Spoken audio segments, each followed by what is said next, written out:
Well, hello. Hello. Welcome to the Pinball Podcast. I'm your host Liz. I'm joined as always by my co-host Marcus. Hello. And today we are talking about Impact. Impact Wrestling, the go home show to sacrifice. Um, and it's one of those Impact shows. You know, There's Yeah, a lot happened, but not a lot. I don't know. not a lot progressed, but a lot happened.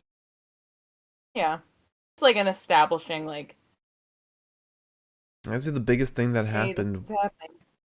What was that? I said like it was just kind of establishing, really. Yeah, yeah, a lot of filler. Um, the biggest thing that happened was probably Deonna Purrazzo saying she's got another Champ challenge at Sacrifice. Which I think we should have seen coming. Yeah, of course. Um, but Tasha Steele's also facing Mickey James again. That's pretty big. Um, yeah, it was a go home. I don't know if we can apply a lot of go home math to a lot of this, but we'll see how that all lines up. So, and we won't be doing predictions on this. Stick around, everybody will be doing predictions for AEW's Revolution after our recap. And we have not done them yet, so it'll be on the fly. That's true for yeah. Mhm. All right, so we'll give a little nutshell of this Impact. So we started with Eddie Edwards versus Steve Maclin, ended very quickly after a DQ. We then had Heath versus Vincent. Masha Slamovich had another enhancement talent match. Little seeds of discourse sown between Madman Fulton and Mike Bailey. Madison Rain versus Cassie Lee. Tasha Steeles versus Chelsea Green.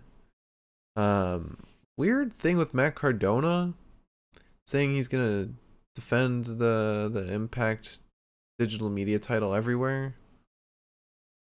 I thought he was already doing that. Oh wait, no, he's just been collecting belts. He hasn't been actually defending that thing other places. The implication that I want to see him defending that title everywhere is bold. Bold. I do. I know I you want to see do. him defend. Well, he has his internet title in GCW, so he wouldn't defend the Impact belt. I don't know where else he shows up where he would defend that thing. Maybe Ring of Honor. What are you doing? Um, with my little tufts of hair, my little sideburn. Um, yeah, I don't know. I'm I've seen the man enough. I see him enough as it is, actually. Then we had a very quick Johnny Swinger versus Jonah match, which had some go home math between Jonah and PCO. We'd interview with Deonna Purrazzo where she announced the Champ challenge again. It was almost going to be Giselle Shaw. I'm very, very glad that they swerved us with that. And Lady Frost came in and was like, no. Because not only does it keep the challenge a surprise, but it also continues, like, gives some more motivation for a feud between Lady Frost and Giselle. And then we had the Bullet Club versus God and VBD, which ended up being no DQ. I was I can't tell. Are you okay? Your eyes like I don't twitching. know. It was just like a very strange match, I guess. Like it was funny as fuck Mm-hmm. though. It was funny how it lasted like 3 minutes longer after the bell rang. 4 of the guys ran off and didn't know the match ended. Literally, like, I feel like maybe they just, like, didn't have the communications. Yeah. And they were just like, we'll just keep fighting, I guess. Alright, so that's the... This was also a very match-heavy episode. It was. There were 7 matches total. But 3 of them were very short. Yeah, about 3. So, do you want to get into the news? Yes. Little, some big news happening. Oh, is there? Yeah, one thing you told me about. Did I? Yes. Don't remember telling you anything. All right. All right, let's see. Hang on. Let's start with. I think we've only got WWE news. First things first. Apparently, WWE was in talks to purchase Ring of Honor. Mm-hmm. Which, thank God they didn't. Yeah, Oh my God. I don't know what would have happened. Probably just like they would get the rights to the video library and then let it die. Yeah. Basically, I feel like they would have just done the thing that they do with a lot of companies where it was like, we buy you, we suck the life out of you, Evolve. and yeah. They did that with ICW too. Mm-hmm. ICW's still around though. But they Yeah, it's definitely not big at all. flattened it. Yeah. Also, WWE terminated broadcast partnership and shut down WWE Network in Russia.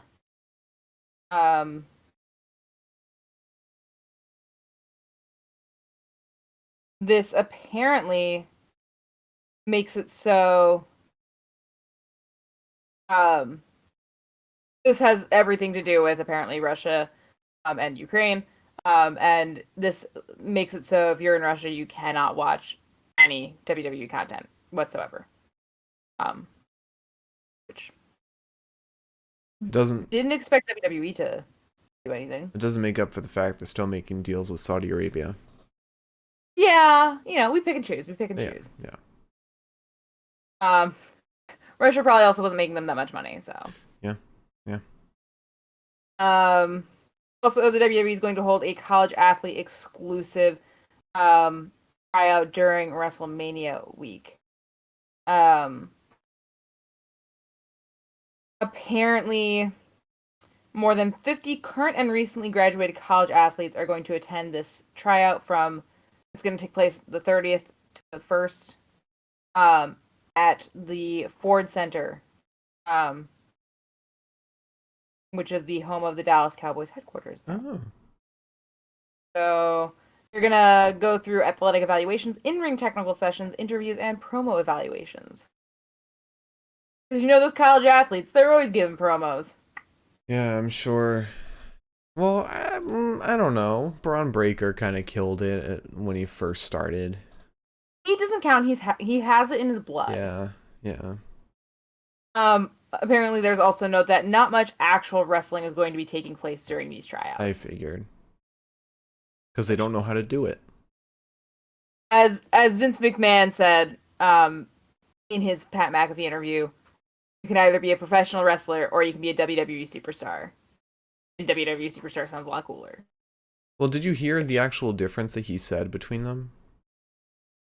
Yeah, I mean, I heard the difference, but still, it's a fucking... He said what he said. He wanted it to be more. Not just wrestlers. They're also stars.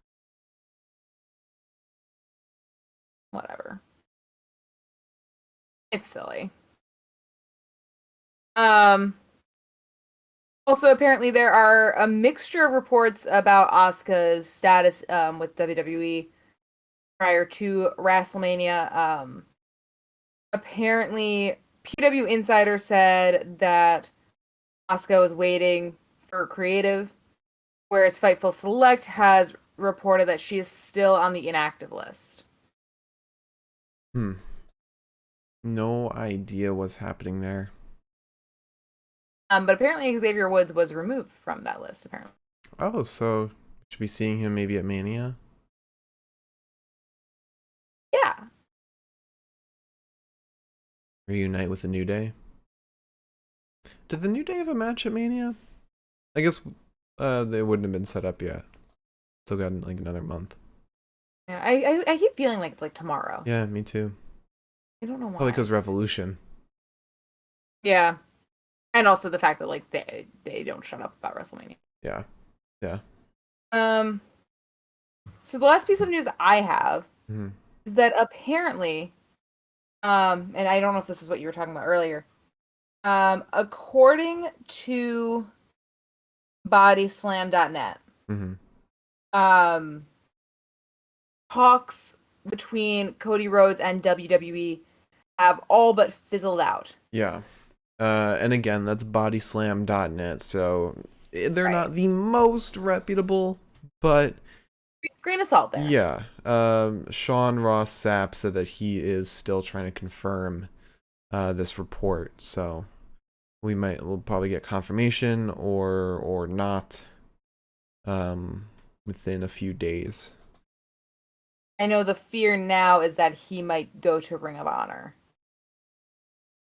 Which I don't like if Tony Khan wouldn't pay him enough to wrestle on the show, why would he pay him enough to manage a whole ass company?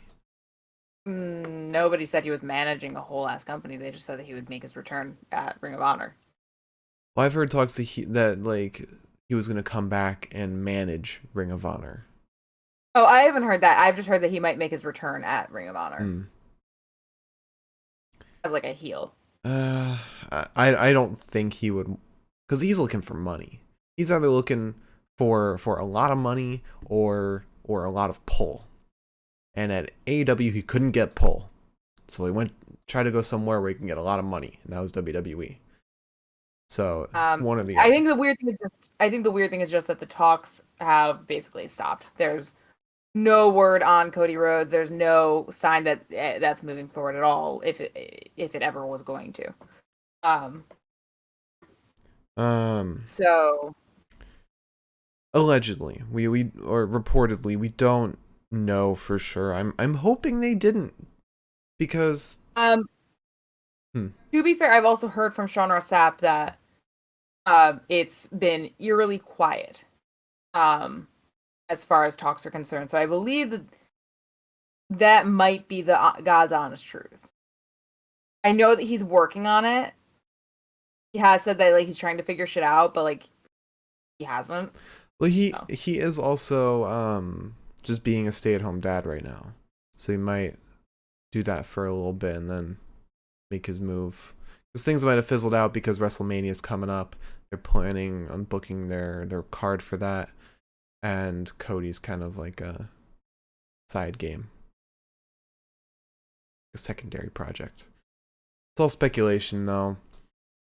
None of it's for sure. Plus, I could see Body Slam, because I mean they had that report yesterday of Tony Khan wanting to use Ring of Honor's developmental. I could see them taking like this quietness that Sean Ross Sapp reported, and reporting it as talks that fizzled out. But maybe they're right. Yeah. I mean, in a weird way, I'd rather him go to WWE, but he would do really well. Maybe his pyro budget was too high for them. Maybe they couldn't build a special platform. Yeah. He was like, if I can't walk out in the center, then I don't want to walk out at all. To be fair, in WWE, everyone walks out of the center. And Cody was like, if I can't walk out the sides, then I don't want to walk out at all. I want to come out the ceiling. I want to ascend or descend into the mat every single time. Oh, God. Is that all the news? That's all I got. Okay. All right, so let's jump into this recap. Stick around, everybody. Like I said, we've got our predictions for Revolution coming up after this recap. All right, so we have first up Eddie Edwards versus Steve Maclin, a match that I said should happen at Sacrifice. Ow, so much happened at Sacrifice. So mad.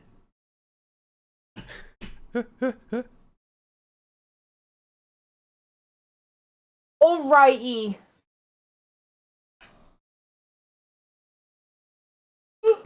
Alright, my arm fucking hurts so bad. So to start this, we get a cute little beat down. Little. Eventually a boot sends Maclin off the apron. Maclin ends up diving out onto Edwards. Back in the ring, we get like a fucking noisy ass powerbomb to Maclin, then some chops. Eventually, we end up exchanging blows, and Maclin goes up top just to get a big old boot from Eddie. Eventually, Maclin gets Eddie hanging upside down in that corner, gets a crosshairs off onto him, hits him with a flying knee, and then Eddie pulls out a kendo stick and DQs the match. So I've got some breaking news from Impact right now. Announced for WrestleCon is the multiverse of matches. Friday, April 1st, and they announced the Good Brothers versus the Briscoes. Good Brothers versus the Briscoes. Yeah, Impact Tag Champs versus Ring of Honor Tag Champs. Oh, okay. That's. I wonder if there's gonna be more matches announced for that, because that's like a whole ass Impact event, right? WrestleCon? Or like Impact has more than just that on the card on the event, right? I have no clue. I know that like Nia Jax is gonna be there. Oh, well, you think she'll be main eventing? Well, no. What I'm saying is that like it's not just like a I know. Impact. I know. Thing. I was just making a joke. All right. So now that little breaking news is out of the way, so then Team Impact comes out to make the assist for Maclin, and then Honor No More comes out, and Marie Kanellis says, "Wow, you guys are angry. I know why. Because you believe the only thing that matters is Impact Wrestling. You've been brainwashed. Now that Eddie has changed his mind, it makes you question everything." Heath is on the mic and he says, First off, that is some of the most delusional BS all night." Vincent says, "Delusional? I used to work for delusional people. But you, Heath, thinking that you're gonna become Impact Champ, that's beyond delusional. That's insane. Just like Honor, you are, living a lie." Heath responds, "How about you bring your ass down here and I'll show you how insane I am." I feel like you could have like Boomhauer voice Heath. Oh, you probably could. Oh my god. Alright, so then we get Heath versus Vincent, which is a lot longer than Eddie and Vincent. Or Eddie and Maclin. Yeah. We get a shoulder tackle to Vincent and then some sweet forearms to Heath. That kind of like leaves him checking his teeth. Eventually there's a clothesline to Heath, and then an inverted atomic drop to Vincent and kick to the spine. And then you know that movie with like, I don't know, it's not Tilda Swinton, I don't think, but it's like the movie where like you need to talk about Kevin or whatever. I've heard of it. Yeah. I don't know what it's about, but we need to talk about Matt Taven. This man came out in what has to be one of the ugliest outfits I have seen since like 2005. Like maybe in 2005 I would have been like, all right, sure. Mm-hmm. But with this like baggy, like weird, fashionably baggy shirt, flared white pants, and white loafers. Whereas like Mike Bennett looks fine. Maria Kanellis looks wonderful. Mm-hmm. And they're supposed to be his friends. And they let that man dress like that? Why do you think Mike Bennett didn't stand close to him at all during the match? Mike was like, I don't know what the fuck is going on there, They had a actually. falling out because of how he dresses. Somebody's got to help this poor man. I don't know what the fuck his closet looks like, Mhm. but I'm pretty sure he's definitely in the running for worst dressed, in my Yeah. opinion. In early. Oh, you know what? Let me add him to early runnings for the Mike Romies. If I can find worst dressed. There we go. It's up there with Becky Lynch, Seth Rollins, and Nick Jackson. Nice. All right. Anyway. Anywho, so Mr. Taven pulls Heath back by the ankle, giving Vincent a shot at a sort of low blow and then a neck breaker. We then get a side suplex and a flatliner to Heath. Vincent goes for the guillotine, but Heath remains on his feet, counters with a big suplex, and then after several clotheslines to Vincent, Vincent ends up getting a red rum, but Heath kicks out. Heath hits the wake up call to Vincent and wins the match, only for Honor No More to attack. Yeah. Yep. God, I'm actually not excited to watch Sacrifice. Besides Jay versus Shelly, that's like the only exciting match on the card. Sacrifice, I think, might be. I think Jonah versus PCO might be interesting. It might be. It depends how hard PCO goes. Um, Yeah. If they had Macklin versus Eddie, that would be a lot more interesting. yeah. I'm just excited to see what it might mean for progression for like, where it matters. Rebellion. Yeah, and how AEW buying Ring of Honor um is gonna play out with all this. Oh, it doesn't matter. It's not like Taven or any of those guys have contracts with Ring of Honor. No, I know, but like I don't know. I because they've been treating Ring of Honor as like an entity now. I wonder if they'll acknowledge anything. Oh, I see what you're saying. Also, I have a little bit more news on the WrestleCon, on Impact at WrestleCon. Okay, the page just stopped loading for me. That is excellent. Perfect. So Impact is gonna have two shows. It's gonna have the first show is gonna have all the Impact superstars such as Moose, Mickey James, Trey Miguel. Also confirmed for that show are Deonna Purrazzo, Matt Cardona, Chelsea Green, Ace Austin, Eric Young, Jordan Grace, Rhino, Rich Swann, Steve Macklin, and Tasha Steelz, among others. And the second show will feature the IPWF, which is their retro show. It's going to have Trey Miguel as Bill Ding, Moose as DJ Too Large, Sex Ferguson, we all know who that is, Chad Too Bad, Lady Bird Johnson. The only time the Good Brothers was tolerable. Havoc is Lady Bird Johnson, Jordan Grace is Georgia Cobb, Ace Austin is Rip Razor, and Madison Rain as Jazzy Fitbody, and many others. We really need to watch their We do. whatever the fuck it was. IPWF. Well, also just the I forget the name of it.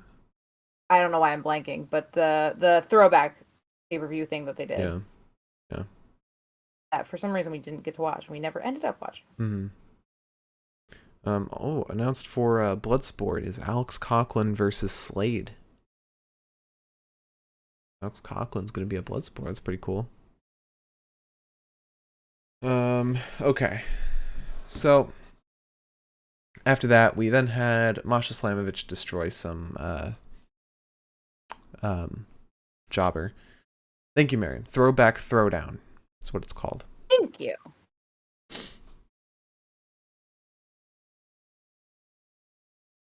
Oh, sorry. Yeah. Blanked on what you said there. It's okay. That was basically the whole Um, match. yeah. Rachel Rose. She got slapped in the chest several times, quite hard. There's a big knee to Masha, but Masha ends up coming back with an even bigger knee. And then Slamovich bombs Rose high up on the neck before hitting her with the snowplow to win. Yes. Yes. And she was yelling a lot more in this match. Like she was very vocal and energetic. I love it. Wow. I love it. She's improving with every jobber match.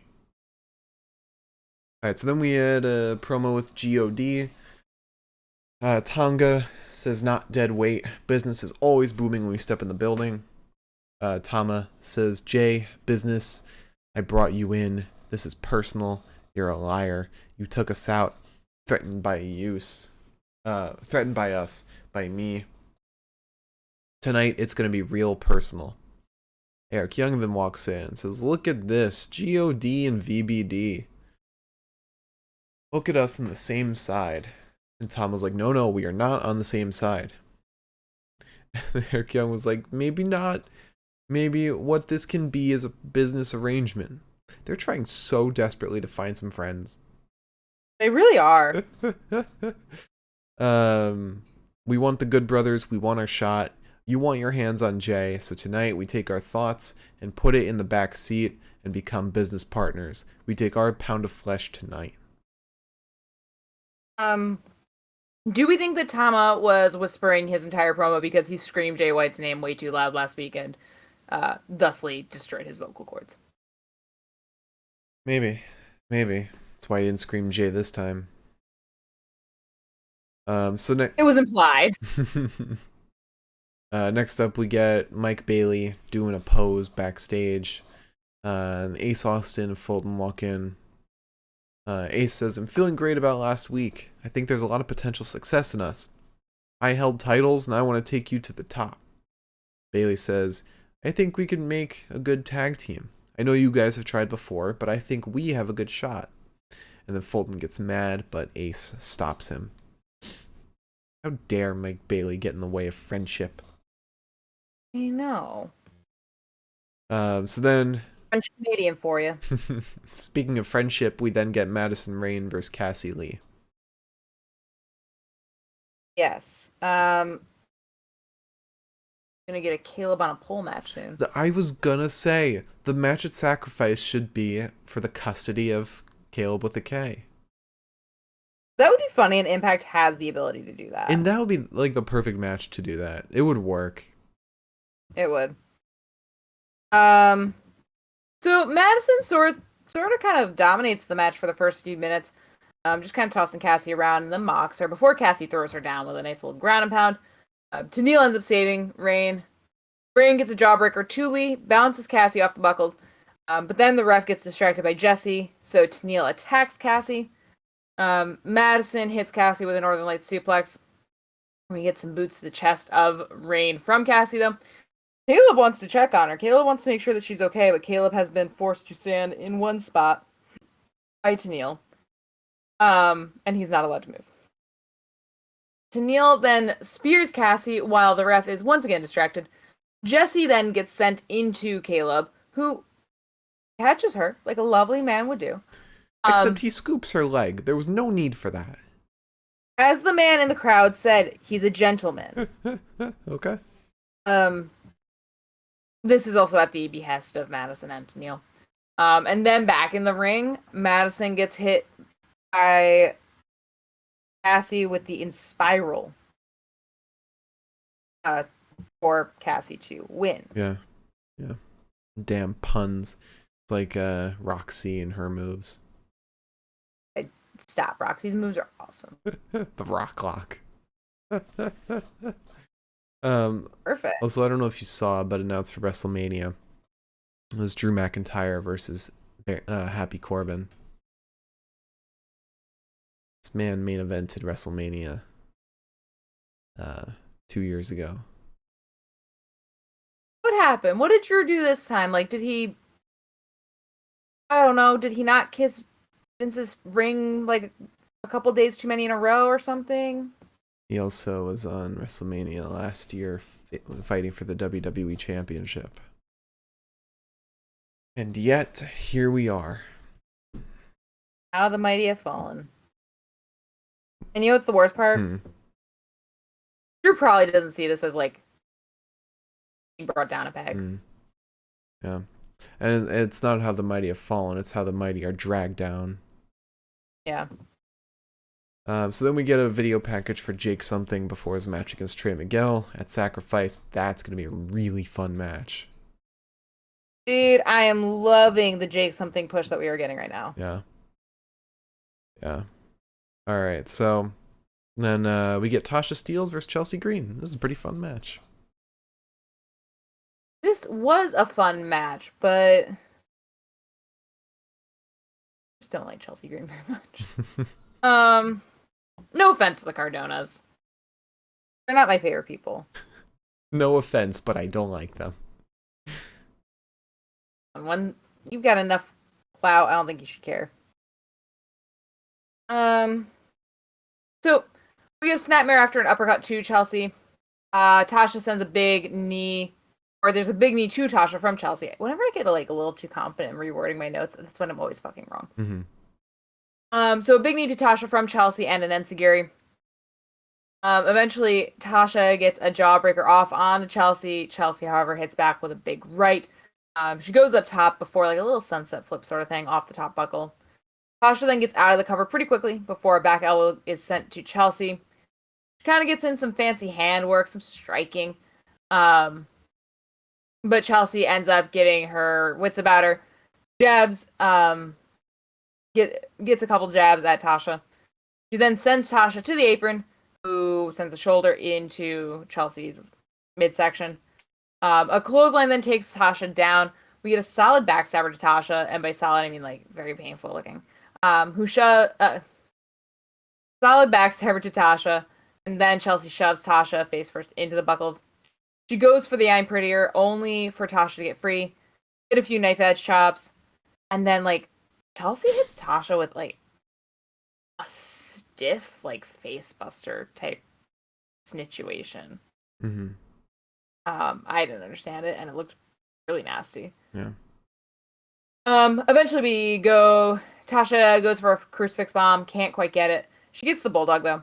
And then the ref gets distracted by Tasha. Savannah Evans clocks Chelsea ringside. But Mickie told Chelsea that she wouldn't interfere in the match, so she stands by. And back in the ring, Chelsea gets hit with the frog splash for Tasha to win. Yep. All right. So Tasha will be facing Mickie James at Sacrifice. And hopefully there will be no shenanigans from Savannah Evans or Chelsea Green. Or Chelsea Green, Miriam said, just want Chelsea Green to turn heel so we don't have to keep hearing Mickie call her Chel. I am with you. Oh my god, I know. I want Chelsea to cost Mickie her title. I want that to happen so badly. So then we get Matt Cardona backstage, and this was a little weird. He's stopped by security and was told he needs a backstage pass. He says, I'm the Impact Digital Media Champion, isn't that enough? He's like watching a video too on his phone. He goes up to some guy and says it's him being Jordan Grace. Look at that kick out, stuff like that. Guy is uninterested. He goes up to another guy. The guy looks at his phone as he's being shown this, and Matt Cardona's like, what are you doing? And he's like, it's a text from my wife. He's like, I don't give a shit about your wife. Do you not respect me? I'm gonna go everywhere and defend this title. Not for you, not for Impact. He is off the hinges right now, and I love it. And then we get Johnny Swinger versus Jonah. Barely. Swinger rakes the eyes of Jonah, wants a side Russian leg sweep, can't get it, gets body slammed, gets senton onto, and then a tsunami for Jonah to win. Yeah. And then PCO comes out. Jonah attacks PCO, gives a tsunami, but then PCO shoots up, and Jonah is terrified. So go home math is kind of, this one is very up in the air. Because PCO took a lot of damage, but didn't really suffer much. And Jonah was scared. Still think Jonah might come out on top here. I have a feeling. Then we get an interview with Deonna Purrazzo. She says, I am the champ. Of course, I'm undefeated in the challenge. It doesn't matter who walks through the curtain on Saturday. And she's interrupted by Giselle Shaw, who says, after I beat Lady Frost, you were only doing cleanup. And Deonna was like, you're new here. Look, you're talking to the champ. If you don't know what that means, you're brain dead. I want her to stop saying champ. I don't like champ. Champ and Chell both need to chill.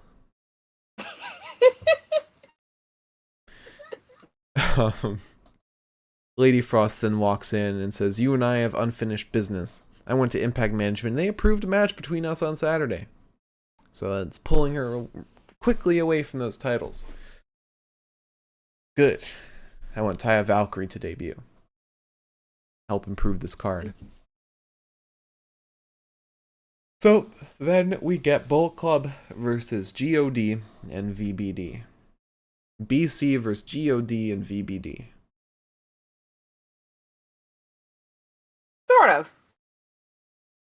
Yeah, they started attacking each other immediately, and then Scott D'Amore comes out. It's like, no, we are gonna make this a no DQ. This is a horrible mistake booking you guys in this match. So no DQ. Security, get your asses out of the ring, and then they start the match. Yeah. Yeah. So this was around the time that Liz said, I can't do this. First note I have is LMAO, Jay is crawling. I'm in tears. Because all we see, like, there's a ton of shit happening, and you see Jay White fucking scraggly ass fucking crawling on the ground. Because Joe Doring is busy fucking beating him up, which is really just the funniest visual I think Impact has ever given me. Carl and Luke attack Tama. Tonga interferes, gets loaded out. And then we get Jay fucking suffering in the ring with Doring. Doring gets him up on his back. And Jay, like, he wiggles down. Like, he kind of, like, hits Doring with a couple kicks and, like, a couple clotheslines. And Doring, like, kind of wobbles a bit. And then just fucking lariats Jay, sending my man onto his ass. Yep. Eventually, Jay goes to ringside, though. He rolls out and hits Doring with a trash can lid. Diener gets the trash can itself and sets it up in the corner of the ring to send Bay into. But Bay avoids it. He puts Diener in it and stomps on it. He then flies into Doring's arms like he was going to do anything. And gets tossed onto the apron. Anderson then brings Tama up the ramp, wants the gun stun onto a chair, but Tama avoids it. And then Jay attacks Doring with a chain because Jay just doesn't know when to fucking stop, apparently. Like, he had 3 other men. Right? 3 other men to attack. Mm-hmm. And he chose Joe fucking Doring. Mm-hmm. Someone had to. Could have been Doc Gallows, but no. No. We had Jay White put a chain around Doring's neck and then jump on his back like a goddamn koala. He ends up getting unloaded onto the trash can that has now gone to ringside. Jay ends up going for a Blade Runner on Diener, but Doring interferes. Gallows attacks Doring. Tonga attacks Gallows. Tama attacks Carl, who I wrote as the other one because I couldn't remember his fucking name. And then Bay goes after Tama. Tonga ends up spearing Bay, and Tama loads him out. Then Gallows and Anderson go to protect Jay from Tonga and Tama. Then Jay ends up with Doring again, runs at him, gets fucking body slammed and hit with a fucking elbow, and then a headbutt from Diener. And of course, God bless his soul, Bay comes in, saves the day. Doring ends up getting a door, which, Bay saves the day for Jay, and then Doring gets a door. Two of my favorite notes I've ever taken, I think, in succession. Bay goes to spear Doring through it, but obviously can't. Bay ends up avoiding the door, sends Doring into it eventually. Sort of, kind of, not really, but sort of. And then Jay saves Bay from Diener, who tries to put Jay through a chair. Eventually, Jay gets the Blade Runner on Diener to win the match. However, the match doesn't end there because Tama and Tonga and the Good Brothers are backstage somewhere just beating each other up. Yeah, they don't know the match ended. They grabbed a guardrail, started using that. It was a lot. And then it ends. And that is our Impact Wrestling recap. Pretty fun show overall. No idea who's standing tall between VBD and Good Brothers. And we didn't see Alex Shelley at all show up at Impact since he was announced. I wonder what the plan is. It's gotta be. Because usually a match means something. Like, is Shelly gonna beat him and then Jay's gonna be like, oh, I'm fucking out? Or it might be they have a match. And then somebody else comes out and continues a story that's with somebody else. Maybe Chris Bay tries to come out and help. Maybe Alex Shelley joins Bullet Club. Oh wait, no. Here's what's gonna happen. My prediction's going out. We're not doing official predictions for Sacrifice, but my prediction's going out. Chris Bay is gonna come out and try and help, but Chris Sabin comes out and makes the save, and then next week we get Chris Sabin and Alex Shelley versus Chris Bay and Jay White. Where does this go? It goes to Alex Shelley being back on Impact and Motor City Machine Guns being back. That's the only purpose. That's why there's been no lead up to this.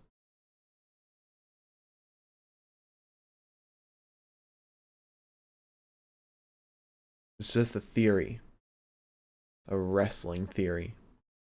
And then they challenge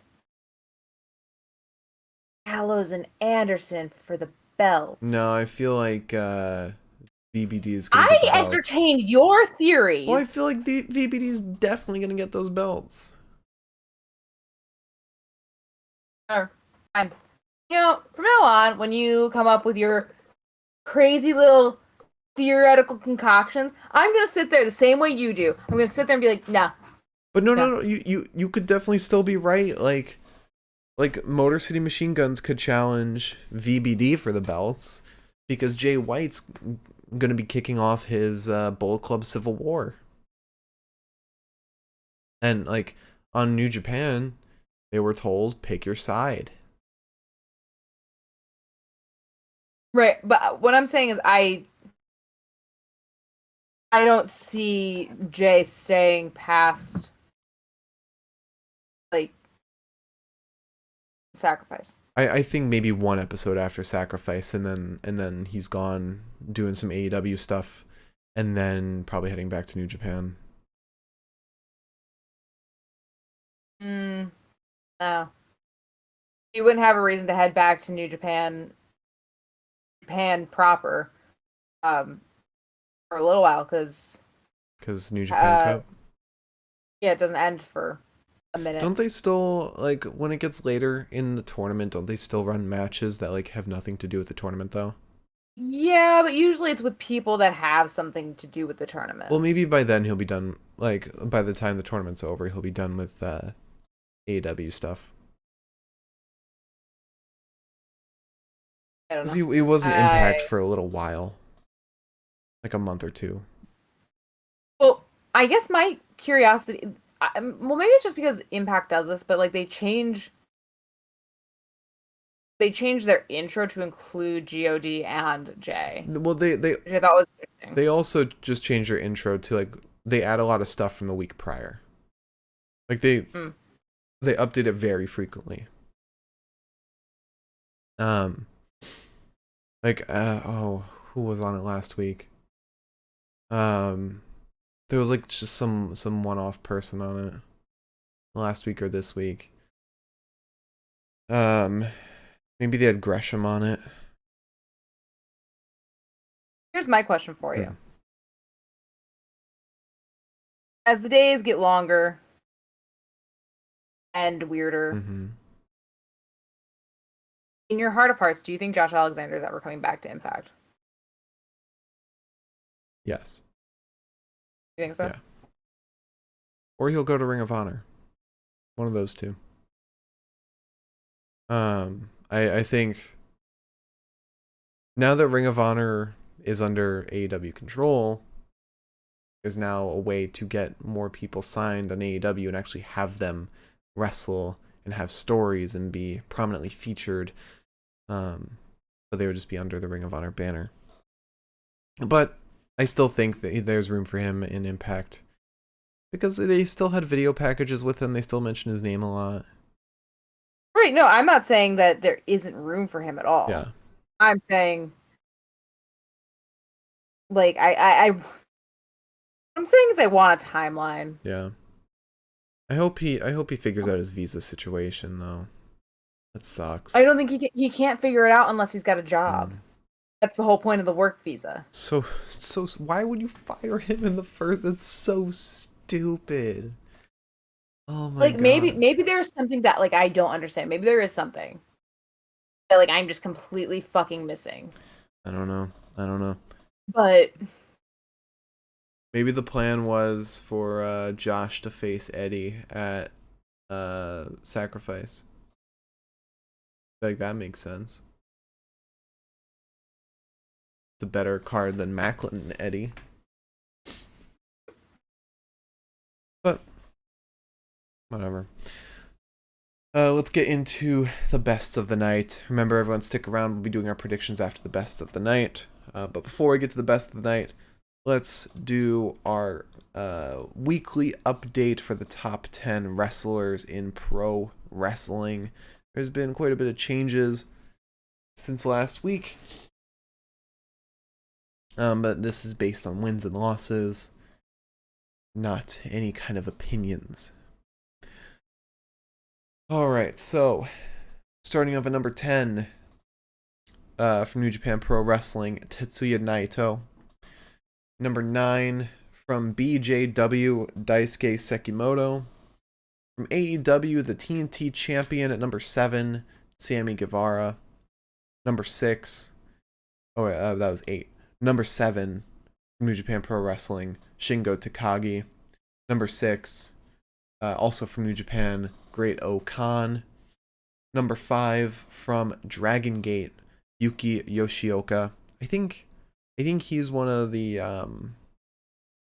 Enter the Twin Gate champions. I think that's the name of it. Also from Dragon Gate, Dragon Dia. I think he's the other tag champ. Number 3, the Raw Women's Champion, Becky Lynch. And number 2, the IWGP United States Champion, Sonata. And at number 1, the SmackDown Women's Champion, Charlotte Flair. Alright, so if you have a question for our questions part, segment, whatever, leave it in the chat now. If you're watching on YouTube, leave a comment. We'll get to it in the next one. But leave it in the chat now so it's there after the best of the night. Alright, so let's talk promo of the night. Alright. yeah, let's talk about a promo of the night. Why not? I don't even know. I don't know what. You know what? I'll let you pick. Promo of the night. You want me to give you two choices? Yeah. So Deanna Peraza's interview or God and VBD.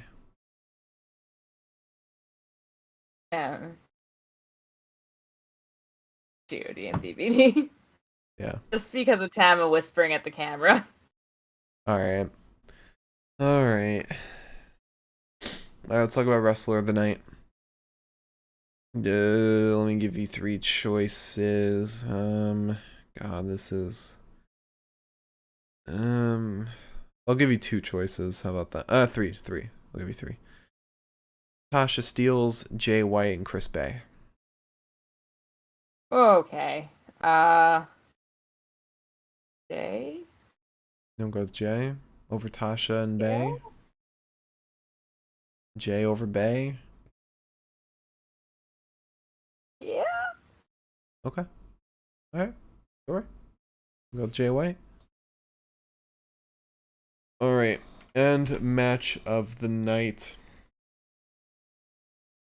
Oh, I completely forgot. We'll be doing our questions after the predictions. All right. So, match of the night, as always, we go from the worst match to the best match of the night, and then we'll talk about which one's the best match of the night. So, worst match of the night, 3 out of 10, Johnny Swinger versus Jonah.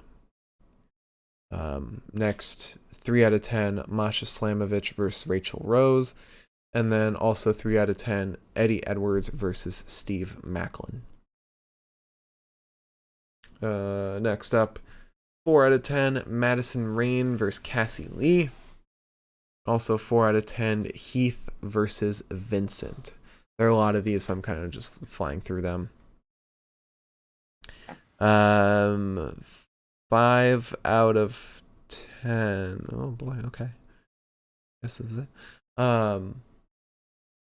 5 out of 10, Bullet Club versus God and VBD. And then finally, my pick for match of the night, Tasha Steeles versus Chelsea Green. 5 out of 10. Wasn't a lot of competition. No. You're right. You agree? Yeah. All right. All right. So let's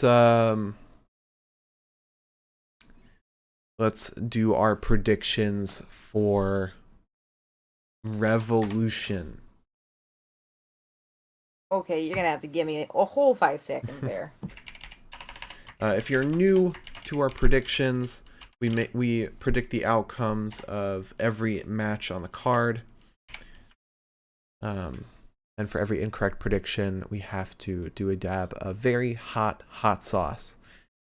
I think I'm gonna buy a new one. I'm gonna different one. You want to buy a new one? Yeah, I don't want to keep using the same one. Okay. I want a new kind of paint. I'm gonna use the same one, or I might use your Tabasco. Yeah, we'll see. And whoever gets the most correct predictions will be declared the Pinfall Podcast Prediction Champion. And declare a punishment for the loser. All right, so let's get that card up for Revolution. All right. Is this the full card? I think it is. Okay. All right. So, you want to start from the bottom and work our way up? Okay. Okay. All right, so first match, Wardlow versus Keith Lee versus Powerhouse Hobbs versus Ricky Starks versus Orange Cassidy versus TBD Face of the Revolution ladder match. Yeah, Wardlow versus Keith Lee versus Ricky Starks versus Hobbs versus Orange Cassidy. Yeah, and then TBD because there's still Ethan Page versus Christian Cage. Okay. I am saying fucking I think it's Wardlow. Yeah, I agree with you there. All right. Next up, I don't think they have the buy-in matches here. We'll do those last. All right, so 6-man tag: Andrade, Matt Hardy, and Isaiah Cassidy versus Sting, Darby, and Sammy. Who do you have? Man, I actually don't know.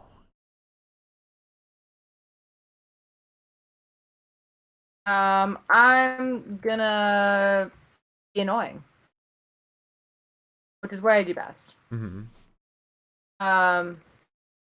We've got to have our cat do predictions. Yeah. I'm going with the Andrade team.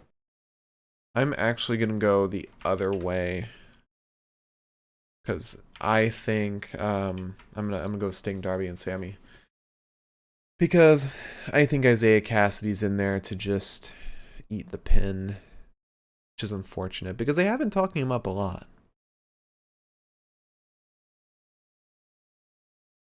Yeah, I don't know. I just don't ever want to have to put my name to picking Darby or Sammy. Okay. All right. So next up is Chris Jericho versus Eddie Kingston. Oh boy, this one's tough. I'm going with Eddie. Oh god.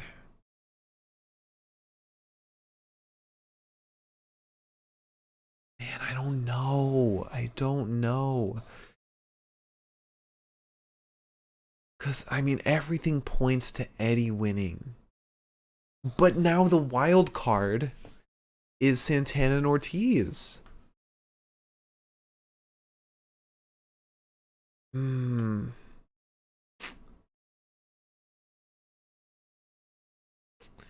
I'm gonna go with my gut. I'm gonna go with my gut and say Eddie.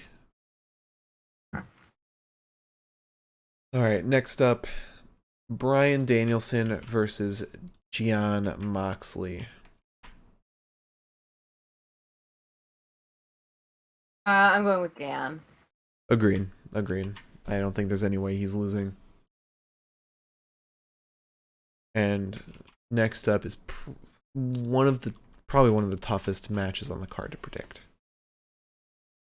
MJF versus CM Punk. Um,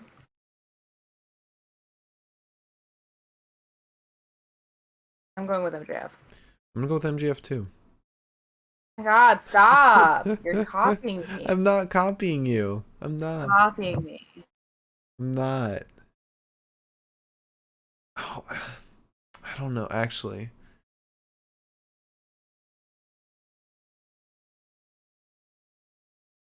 I Go home math points to Punk winning.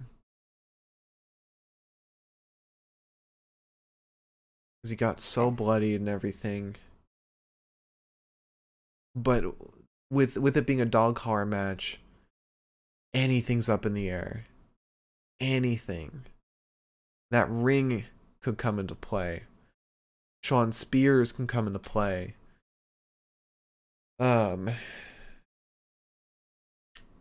God, you know what? No, I'm gonna go with Punk. It's locked in. You're going with Punk? I'm going with Punk.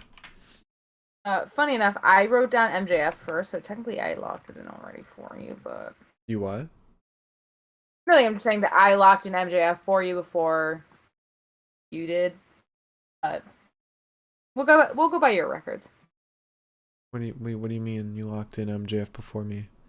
I mean, I wrote down your prediction. Oh. Well, luckily you can backspace. Alright. Next up. This should be real easy. Jade Cargill versus Ty Conti for the TBS title.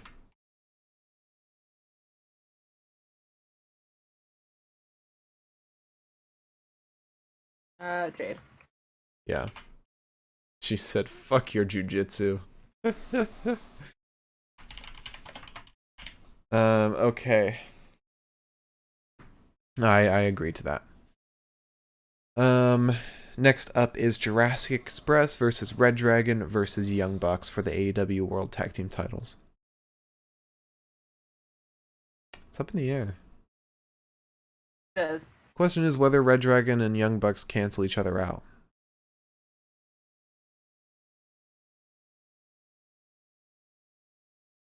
Huh.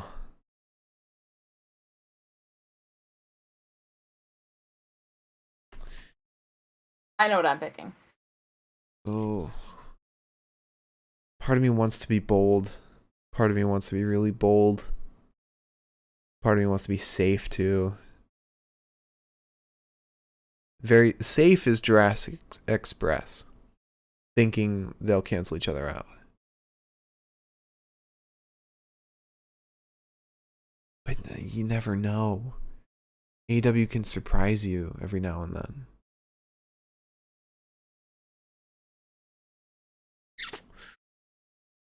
I'm gonna go with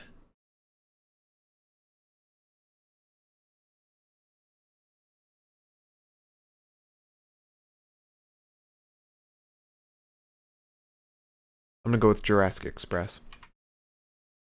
Okay. I'm going with Red Dragon. Okay.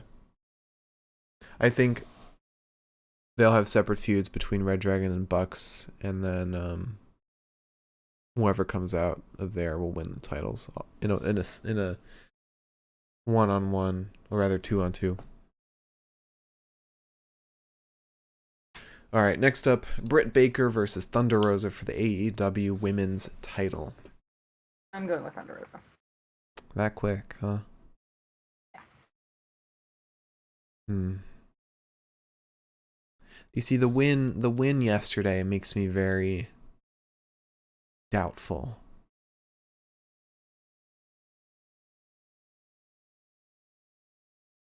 But yeah. Yeah, I'll say Thunder Rosa too.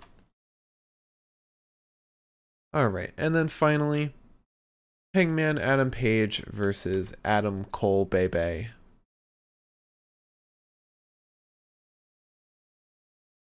I'm going to Adam Page. Yeah, me too. I think this is one of the most confident ones. So we also have the buy-in matches now. First one is Layla Hirsch versus Chris Statlander. I'm going with Chris Statlander. I'm going with Layla Hirsch actually. After the shitty thing Chris Statlander said about Layla Hirsch. And then this is actually the easiest match to predict. Hook versus QT Marshall. Obviously I'm going with Hook. Hook. Yeah, me too. All right. Cool. So we have our prediction set, and we'll be going live after Revolution on Sunday. So that'll be a lot of fun. Tune in for our post show then. And yeah, you want to answer some questions, Liz? I'll answer a question. All right. Miriam has 2 questions. We'll answer the one for me first because it's a quick one, and then we'll do the one for both of us. So Miriam asked, "Do I count matches from BTI or Dark Elevation as part of my rankings?" I do. In terms of the records, like the win-loss, absolutely. For the like ratings, I used to back when BTI was on TV. Now it overlaps with Impact, so can't watch it. And Dark Elevation, we just never get time to watch it. There's so much wrestling all the time. We have no time to watch it. In my free time, I'm like watching fucking either New Japan with Liz or Chaka Pro. Yeah, or There's too MLW. much wrestling. There's so much wrestling, but MLW is so much fun. More people should watch that. It's a bit cringy though. It is a bit cringy, but also you got Alicia too, and how can you say no to that? Nothing's as bad as NWA though. NWA is purgatory. You cannot tell me otherwise. Yeah, and Matt Cardona leads it, and Mickey James owns it. All right. I don't know what's going on with Nick Aldis, but So Miriam asked, "What do you think of the first set of matches for New Japan Cup? And who are your favorites to win it?" Well, yesterday I shouted out Despy versus Okada as a must-watch match. What do you think? yeah, that match was fucking insane. Yeah. It was stupid good. Yeah. And I think that's more than enough of a reason for Despy to get a bigger push. Yeah.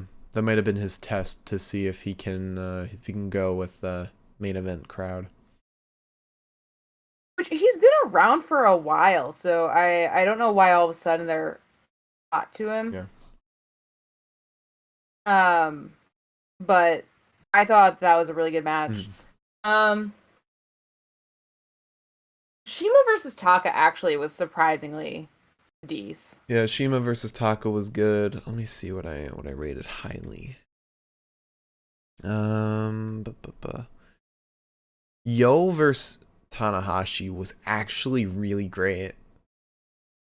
There's no reason for that to be so good. Taichi vs Toriano was also pretty good. It was fun. That was fucking hilarious. When Toriano pulled off Taichi's pants and Taichi was like, "Oh my god!" It's like, Taichi, you do this every match. Yeah, it's just your ring gear. Like, yeah, you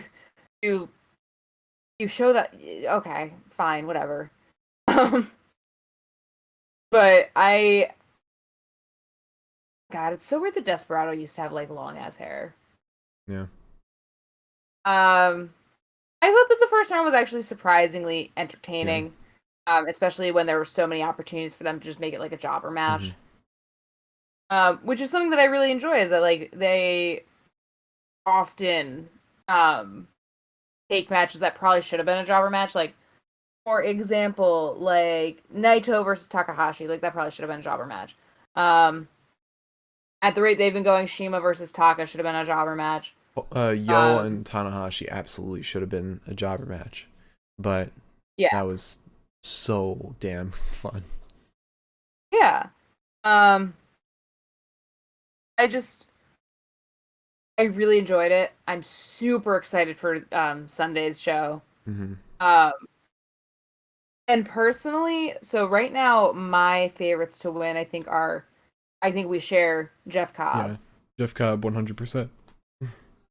From a sort of, I don't know, you would say maybe biased perspective, I would love to see Zach win. Which I am not crazy in saying that that's not just bias. There are people who've said it. Zach. Another one of my favorites is probably Evil. Just because he's got such an easy route to the finals. Favorites like sounds like, yeah, I want them to win, but like that would be a fucking nightmare. Yeah. I mean, there's a good chance Okada could, but I feel like he's gonna lose to Jeff Cobb. Yeah, I think, and that's one of the things we got to watch out for with New Japan, is that they are willing to make their champion lose. Yeah. They did it with Shingo and Zach. They've done it obviously a million times with the warm-up matches in Golden Series. But yeah, I think Haruki Goto is also an option. And Okada is an option. Yeah, Zach is a good option, like you already said. Will Ospreay Sonata. is. Who won last year? Was it Will Ospreay that won? Last year, the winner was, I think, Osprey. Yeah. There's a good chance he could make it again, but he's got a tough ride. Let me see. Yeah, he's got it pretty fucking hard. Osprey is Let's see. first fighting Bushi, which is Yeah. fine. And then if he wins, he's fighting Phantasmo, and then should everything go to my plans, he would be fighting Sonata. Yeah, I think Sonata will beat him. Sonata actually has a chance to make it to the finals. I think he could. Yeah, no, Sonata definitely does. I'm really just gunning for a Zack Sabre Jr. Sonata match. That's all I can really ask for. I've got Great Okan and Sonata instead of Zach. But I'd say my 3 favorites to win are Jeff Cobb, Evil, and Sonata. Oh. What? Oh, I know exactly what's gonna happen. Oh my god, I'm so stupid. Not that I really would have known this when I made the bracket. What's that? It's gonna be Great Okan versus Will Ospreay, I bet. You think so? Okay. Okay. What you didn't see, and I don't know how much everybody else saw, but if you watched the backstage comments from the anniversary show, on the 1st, Great Okan said something along the lines of, because he's got to buy because Koda's not in it. He said something to the effect of, look at the rest of United Empire not having help from the company, whereas I do. And then said something along the lines of, like, more or less, you can't trust anyone. Meanwhile, they had all been together. They walked off, and Great Okan stopped in front of the camera and said this, like, under his breath, while, like, stroking his beard like a fucking evil villain. Mm-hmm. So, I'm wondering if that's where that's gonna go. Now, it's hard with New Japan because there's 5,000 feuds at all times. Yeah. And they do a really good job of being like, hey, I know 2 years ago these guys fought and it was really sick. What if we did it again? You know? They remember shit. I could be wrong. But And there is also the wild card of House of Torture. I don't want to talk about that. Naito is very lucky to. I think after seeing Naito beat Takahashi, we can kind of see the threshold of who can get past that interference and who can't. People like Naito, Ospreay, Shingo, Okada, maybe Jeff Cobb too, can probably get past that. And here's hoping that if it is Jeff Cobb and Evil in the finals, United Empire helps Cobb. Also, you know what I realized? Yeah. Great Okan's the only Japanese wrestler in United Empire. Yes. That was pretty interesting. The United Empire is like far and wide because TJP's part of it, I think. Yeah. Bea Priestley was part of it. Oh yeah. Or Davenport. Yeah. Whatever the fuck her name is now. She may have been dating Will Ospreay. Not really sure. I could be wrong. Or I could be so right that they are still dating. Which is just a very weird pairing to me. The concept of dating Will Ospreay is actually beyond me. But yeah, to answer the question, Jeff Cobb, Zach, Okada. I had somebody else. Evil. No, I'm ignoring Evil. Ospreay. Sonata. Oh. Yeah, my 3 are definitely gonna be Jeff Cobb, Evil, and Sonata. I said 4. Oh, and I'll go with I had to pick a 4th. Okada. It's very unpredictable, New Japan. But that's all the questions we got. Liz, would you like to close out the show? Yeah, sure.